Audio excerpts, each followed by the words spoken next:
We're back. You are chatting with John P. Today, we are going to be talking about some secrets of watch dealers and the watch industry. Here's the thing with watches and certainly a lot of the luxury industry and jewelry industry is that it's actually controlled by not that many people, different smaller groups of people that are part of this larger kind of network of luxury goods, jewelry, diamonds, watches, etc. And when we talk about watch dealing, there's just some things that dealers are not really going to tell you. Now, while I do have a watch dealer business here with Federico, DelReyWatch.com, we like to have things a little bit more transparent. We're both long-term watch collectors as well, and we're on YouTube, and we have the business. So for us, it makes much more sense to be transparent, not only with our pricing, but the way that watches are sourced, and also the way that we handle watches. And in exchange, we deliver, at least in my opinion, some of the most competitive, if not the best, prices on the pre-owned watches. And small really announcement, not disclaimer, we just unveiled a new section of our website where we work with authorized dealers and deliver discounts upwards of 30 to 35% on some brands. We're still loading all the brands in that section, but it's right at the top, DelReyWatch.com. New watches, you can read all about it there, and we're really excited to be able to offer you these steep discounts on watches that otherwise you'd have to walk into a boutique. And that will actually be one of the secrets I'll tell you about when it comes to boutiques and authorized dealers. On the wrist today, I know I'm really talking about a lot here, but I have a Daniel Roth solid gold tourbillon. Let's see if we can get a little image there of it for you. Gorgeous watch. We just took this in. I love tourbillons, even though they're basically useless, but it's kind of one of those complications where it's more about a work of art and just to say you have one than really providing too much function or utility value for a collector. Let's jump into the secrets before I start losing you. Number one secret, everyone in the watch industry knows each other. People will call us and they'll want to either trade in their watch or they'll want perhaps a better price, and they'll say, I spoke to dealer XYZ and they have it for this price. Guys, everyone knows each other, so whether you're calling someone else or you're calling us, we know everyone. And so not only is it good for reference checks both ways, if we're talking about very large, expensive watches, and some people like the reference checks, if someone is going around offering watches that are not theirs, for example, or there's so many other endless situations, not only fraud, but just, perhaps individuals that maybe up to no good. These things do happen in the world. There's trolls and things like that. It's the same in probably any industry that is at least fun for some and more of a hobby for many. And so all the dealers know each other. We meet up in different occasions. We go places together. We go out to dinner, and we meet up in different cities in the United States and some dealers even across the world. We're all in different messaging groups, WhatsApp. And so if you're going to buy a watch from any of the big dealers or small dealers, guys, we trade watches with each other all day. We all know each other. So just something to keep in mind. And that's something that, believe it or not, most dealers are not going to tell you. Next, waiting lists are pretend. Now, I'm sure some authorized dealers or boutiques may have a bit of a waiting list, but most of the authorized dealers that I know, they don't have a waiting list. They have no problem telling people that are in industry because they know that they're going to sell those hot or desirable watches to their best customers that are willing to pay on the spot, and they have a long track record. For them, they know that there are many people trying to double their money on some Rolex models or Patek Philippe models. So for them, it does not make sense at all to take the gamble on that person maybe coming back for another watch that's not a hot watch if they haven't bought anything else. The track record's really not there. Sure, there's going to be people that just want that watch. They're not going to flip it. They're not going to sell it. But are they going to buy another watch? And that is, unfortunately, for watch collectors that are not looking to spend a ton, buy the whole product catalog, it kind of leaves them out of the equation for some of the hottest models. It has not always been like that, but it is until today. And now some people, they have gotten on some of the waiting lists, right? Some authorized dealers have a waiting list. I won't tell you who they are, but it's not a lot of them. It's not a lot of them at all. And if someone walks in the door, that's one of their number one or number two or top 10 clients, they're going to get the watch instead of someone on the waiting list. So something I've noticed for Tudor, it seems like the Tudor watches, the waiting list is a little bit more true and accurate. Some of the Panerai models, things like that. But when it comes to Rolex, the hot models, the Patek Philippe, you know them.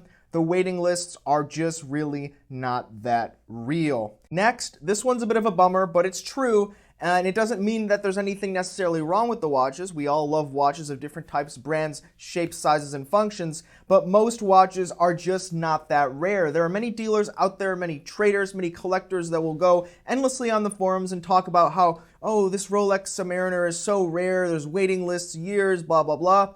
Okay, guys. When a brand makes thousands and thousands and thousands and thousands of watches per year, you can go on Chrono24 and see thousands, if not in the upper hundreds, of one particular reference model, new box and papers of a watch.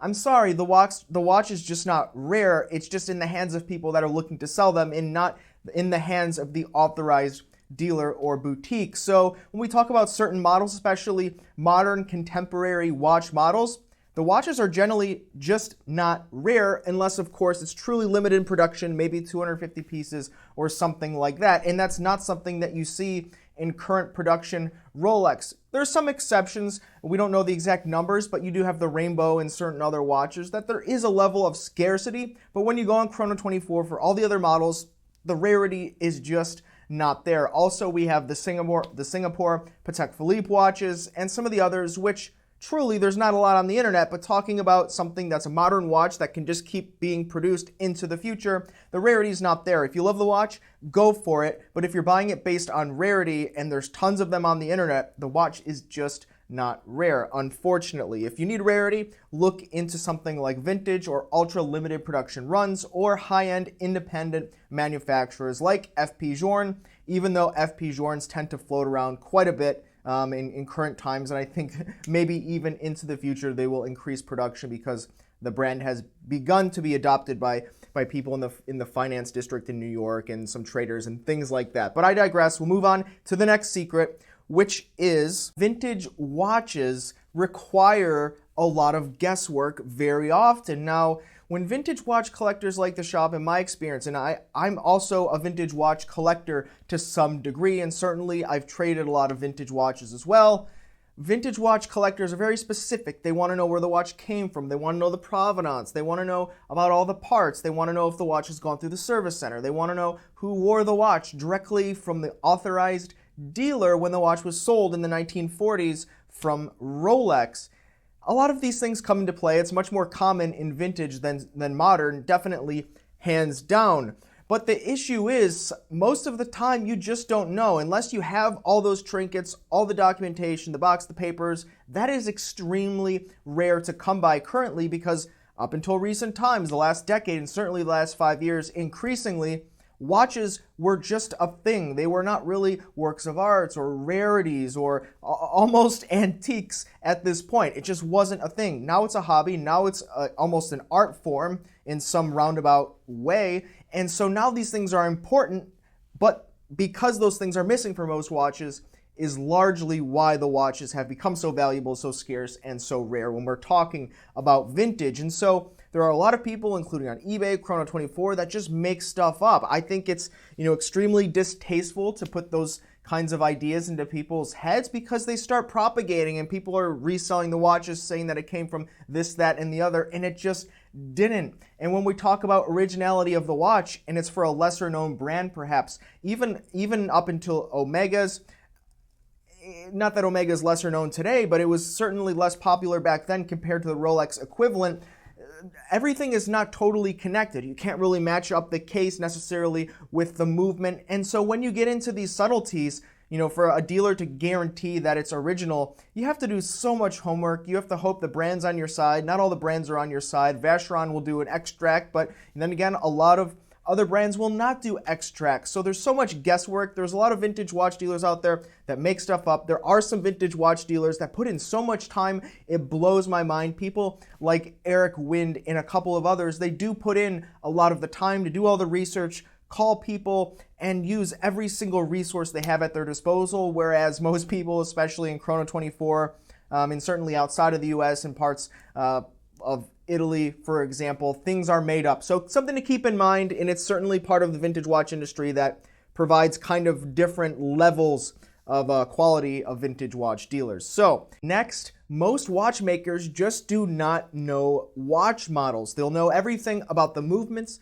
the mechanics, how to repair the watch, and a lot of the concepts are universal. But when it comes down to noticing the subtleties like rail dials, flat fours, things that make watches desirable, collectible, rare, scarcity, limited editions, most watchmakers have no idea. You could send a watch to the Rolex service center and it can be an ultra desirable, rare variation of a watch. Send them an exotic dial Newman. Well, maybe that might be an exception. That might go through someone that knows a little bit about it. But they really don't know the subtleties. They know how to repair it. They know how to fix it. They know how to get it into manufacturer specifications. But when it comes down to how much a watch is worth, which watches are hot, which watches are desirable, watchmakers just do not know. Now, Hans, our watchmaker, we work with him very closely, so he does have a decent insight into kind of what's hot and, what's the most in-demand watches and references and things like that, because we work with him and he's one of the better and he has so much experience. But if you're coming out of watchmaking school, you might not be a watch collector, you're just into the mechanics, and a lot of watchmakers fit that mold. No idea about anything that makes a watch desirable, collectible, or the pricing or the value of the watch. Something I've noticed, and no one is going to tell you this. Next, this one is going to be absolutely shocking, I think, and many of you are not going to believe me, but most salespeople in watches also have no idea about the watches, nor do they even care. If you go to some of the boutiques, some of the authorized dealers, you have to consider that they're selling so many products. They're selling jewelry, they're selling diamonds, they're selling vases, they're selling quite literally anything that might fall within the realm of a luxury purchase. And when you have to consider that the mechanics of the watches, it's just specialized. It takes someone that actually wants to know about tourbillons and movements and finishing and all these things. And most people just don't care. You talk to a lady behind the counter at an AD somewhere, I'm sorry, but the odds are she doesn't know too much. She might know specifically what that model is, but when you start talking about the beat rates and the timekeeping it's going to keep, things like that, unless she has something rehearsed that she can kind of recite to you, she's either going to be wrong, she's going to be making it up, or she's just not going to know it. And I'm not saying this is just women that work at stores, because I've worked with women and I've known women that know a whole lot about watches.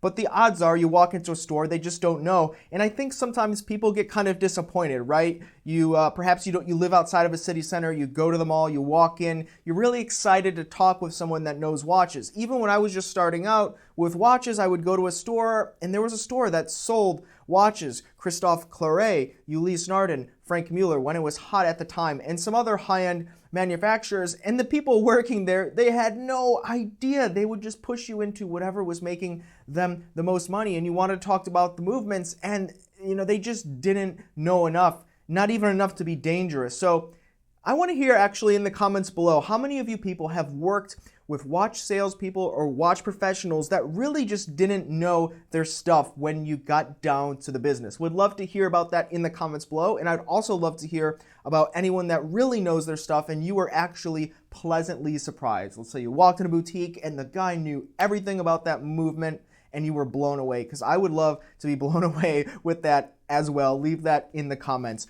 below. The next secret that we have on the list is that ADs and boutiques are very unlikely to negotiate anymore. Now, general rule of thumb is you could probably get up to 30% discount on a lot of brands, not including Rolex, not including Patek Philippe, and some of the other more prestigious brands. Now, I'm not saying that the brands are better than others, but I'm saying that generally those brands are not known to negotiate. They still don't, largely, unless occasionally through a dealer that does a lot of business with them. You'll see that, but walk into a Rolex AD, ask for a discount. Maybe they'll give you 1 or 2% to make you feel special if they had a slow day, but generally it's not going to happen. Authorized dealer? Maybe, but probably not. As watches have become not only more competitive against other dealers, also competitive against the brands selling directly to consumers, gray market, all of that, boutiques and ADs know that they cannot compete on price. They buy certain watches at a markup, and they know that there's going to be someone that bought it out the back door of a jewelry store that went out of business that's going to sell it much lower on the internet. Everyone has access to the internet, it's fair to say. Everyone can look up prices. If it's always about the cheapest price, an authorized dealer and a boutique cannot compete at all. They can only compete on customer service, convenience, and you being able to hold that physical watch, which online stores generally can't compete on. And they're going to charge you more for that, and they know that they can't budge because they're going to give you a number, you're going to go online, you're going to call someone like Delray Watch, it's going to be lower. It just is. The expenses are not as high, the overhead's not as high. The jewelry stores also know that there are still casual buyers, so they would rather keep the prices fixed high at the retail price and make their mark on that one sale instead of taking a few percent margin on a bunch of new watch sales, even if they somehow manage to give the best price and make the deal, because they just don't have that many watches to sell. There's only so many hot watches. There's only so many Rolex Submariners. There's only so many Datejust. There's only so many watches of particular models that the brands that are desirable are willing to sell to the authorized dealers. So they have to make their mark on fewer watches, and it's also better for them because they don't have to touch as many watches. They don't have to work with as many people. So if you walk in the door, you say, hey, I've got cash, I'm ready to buy. Times are changing, and they are very unlikely to give you a steep discount. Very, very unlikely. Next, guys, another secret is that dealers use intel sources on customers when they feel that something is up. Now, let me explain. It's not that authorized dealers are out there looking up customers trying to figure out anything about them necessarily. But when something seems a little bit off, maybe the customer is kind of caught in a lie, or they say something a little bit weird, or they say, they have some type of career, but they're trying to, pay in some kind of roundabout way, or something suspicious, or they insist on using cash, or they give you, for example, we had someone use a fake driver's license, but the wire that they sent us was actually legitimate, but somehow they used a fake driver's license. So this stuff happens all the time in luxury goods. It happens in vehicles, it happens in jewelry, and I'm here to tell you that authorized dealers, they use different sources. I mean, starting with Google, but all the way up to subscription sources where they can type in names or type in certain addresses, and they can find out if they're being scammed or if there's fraud. There's also tools that hook into CRMs and sales systems, including point of sale systems in storefronts that will, in real time, within seconds, let you know the risk factor for that transaction. And that's something that's really changing the way that luxury goods are sold, and also lowers the credit card processing fees. And everyone that's out there doing something legitimate actually gets a better deal at the end of the day in the open marketplace. But if you go to a store and you want to seem kind of like a big shot, maybe you think maybe you'll get better treatment if they think you have all these watches and you don't, just always make sure to tell the truth, because if they smell something that's off, they look it up, even if there's nothing harmful or hurtful, but there's a little bit of a scent or a smell of fraud. Everyone in the watch industry right now, in the jewelry industry, is extremely cautious. So I just wouldn't do any of that. I try to keep everything strict and tell the truth and to the books. And if it's your first watch, tell them. They might even give you a better deal because you have so many other watches you may be adding to your collection in the future. So what do you guys think? Is there anything else that, perhaps you discovered in the watch industry or in watch collecting that eventually you discovered, you're like, wow, shocked, blown away that it is this way, and you just could not believe it? I have so many more things actually that I've learned over the years, including as a watch dealer, that I'd love to share in the future if you are interested. So please thumbs up, like, and subscribe if you are, and leave it in the comments below. Thanks, guys. You have been chatting with John P. Ciao.